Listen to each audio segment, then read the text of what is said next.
What you never ever want to do is to reduce your price. Look for any area that you can to create an emotional connection with someone.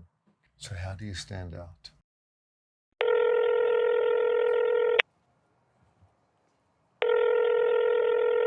Hello? Hi, Eden. Yes? It's Colin. How are you? I'm good. How are you? Good, good. Are you ready for me? I'm ready. I'll be right down. Perfect. I'm downstairs in the courtyard. Perfect. Okay, bye. Hi, Eden. Nice to meet you. How are you? Good. Likewise. So I'm so happy to be in Nashville, Yes, welcome to town. and I want to learn all about your business because I think I have a fun couple of good ideas for you. So let's rewind the clock and take me back to pre-pandemic. Paint a picture for me for where we were, and then what happened and what brought us here. So pre-pandemic, I was a stylist at a commission-based salon. A great team of women. However, when the pandemic struck, it just changed hours, changed how many people we could have in the salon at one time. And it was just better for my business to be able to take one-on-one, and so that's where the suite idea came up. Now we're able to get one-on-one guests in a private experience, and I'm able to service more people instead of the limited hours from a previous commission salon.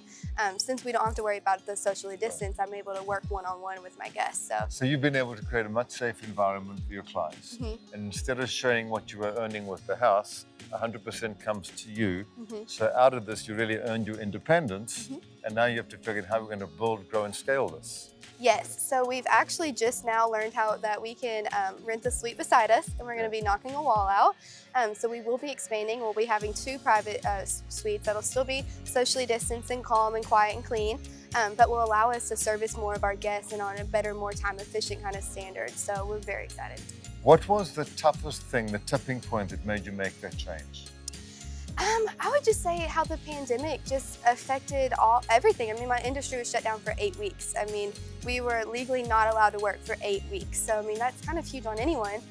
So I think that was the biggest thing, was just what am I going to do with this time? And it gave me the time to think about how I wanted to grow and expand. And that's kind of how Boho Beauty Co got started. Great, so I have another question for you.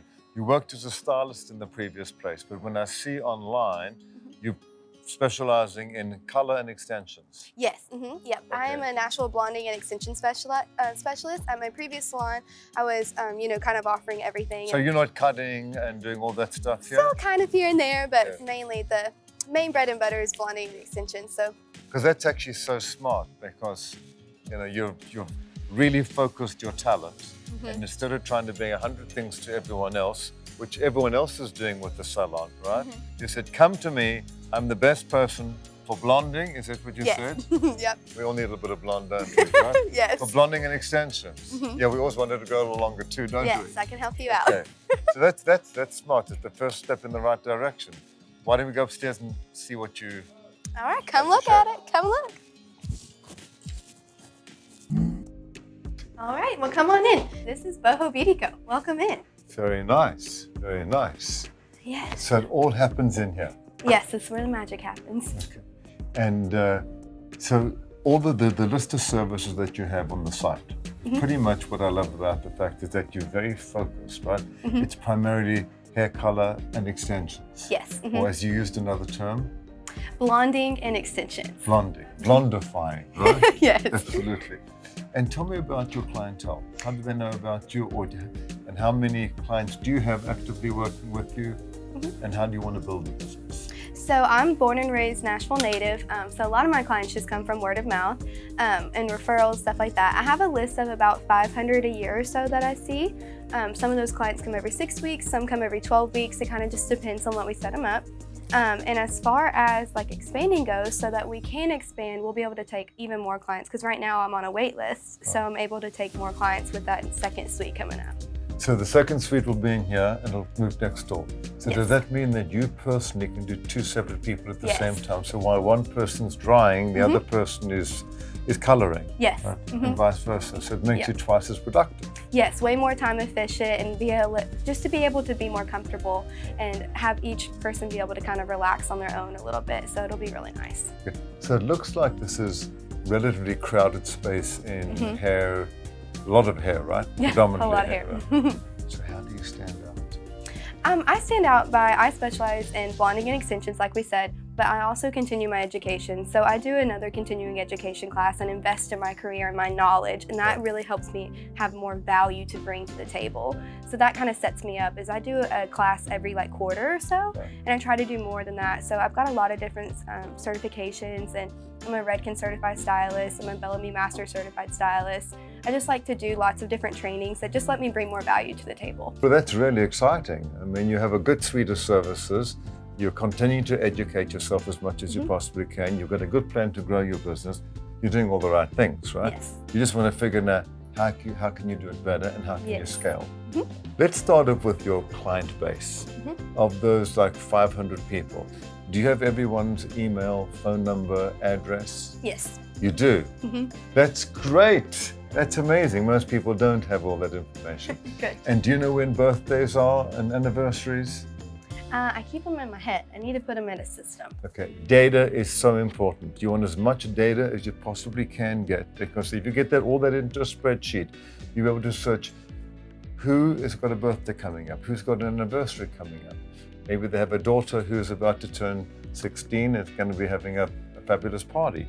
So you're going to be able to get all this information that you can track and you can follow, and it can help you to be able to close more deals. You could generate a list of people that haven't been here in the last 6 months. That's an important list to have, right? Because why haven't they been here in the last 6 months? Either the grey roots are to here, they're not looking so glamorous right now, right? Or they've gone somewhere else. But what you need to do is you need to remain in touch with them, right? So what is it you can do to stay in touch with these people? You could always say, listen, I haven't seen you for the last 6 months. I have a new salon. I'm right around the corner for you. I'd love you to come in. You don't hear anything from them. You could wait a little while and say, listen, I'd love you to come in and try my facility. Okay. What you never ever want to do is to reduce your price, right? You always want to keep your price wherever you can, but you can give things away to get people in here. So then the next thing is you could potentially take property on this side as well, and you could be doing 3 and you can get a second person. Right? If we were to look at all of this, what would your big goal be if we were to say, Eden, where would you want to be in 3 years' time?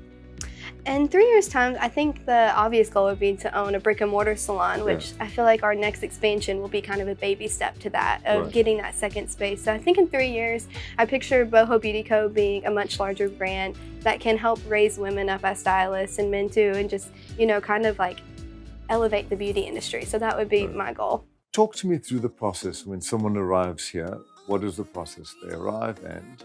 So typically I would have my guests sit right here, and then I like to get on a like face-to-face level.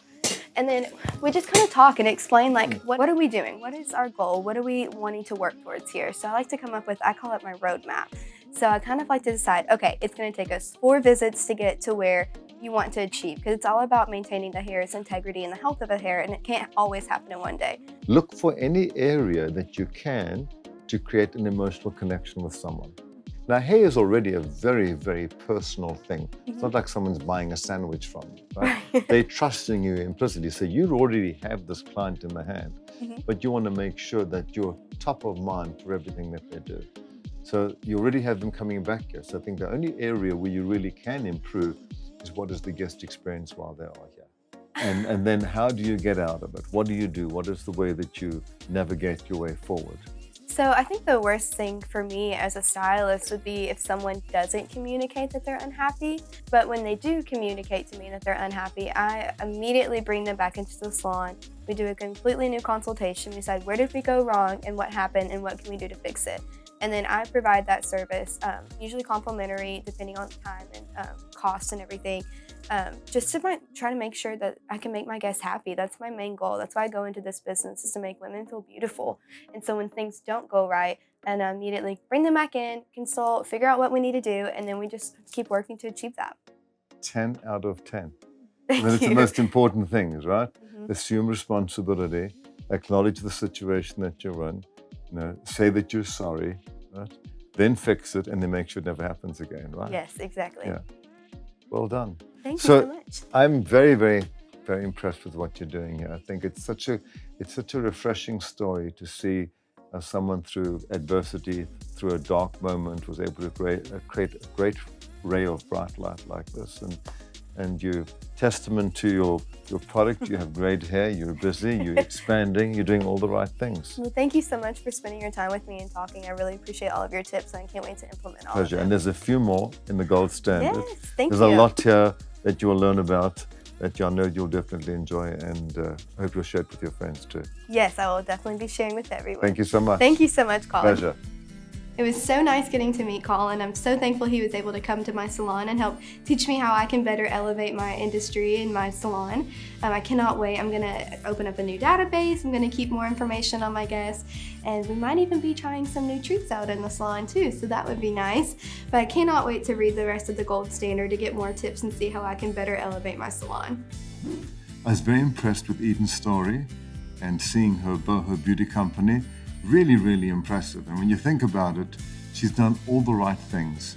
You know, they closed the salon for 8 weeks, so she was left jobless for 8 weeks. She was able to rent a space in a facility like this that's pretty much individual offices for rent for the beauty industry. So it created a safe environment, socially distant. She could see one client at a time. She set up a fabulous little office. She's got a tea and coffee station. She's offering beverages. She can list all 500 of her clients. She has a database with every single one of them. She's got a bit of work to do by getting in all the birthdays and the anniversaries and things that you can use to reach out to those clients. She should be not that busy at the time. But talking to her now, she's incredibly busy, so much so that she's going to take the salon next door, knock down half the wall so you can see double the amount of clients at the same time. I mean, at 22 years old in her first business, she's doing all the right things. Even when I asked her about the conflict resolution, what happens when something goes wrong, she'll nailed it completely. And so anyone wanting to learn out great ideas, how to engage your business, how to look for opportunity to create the best customer service, look no further. The gold standard of customer service.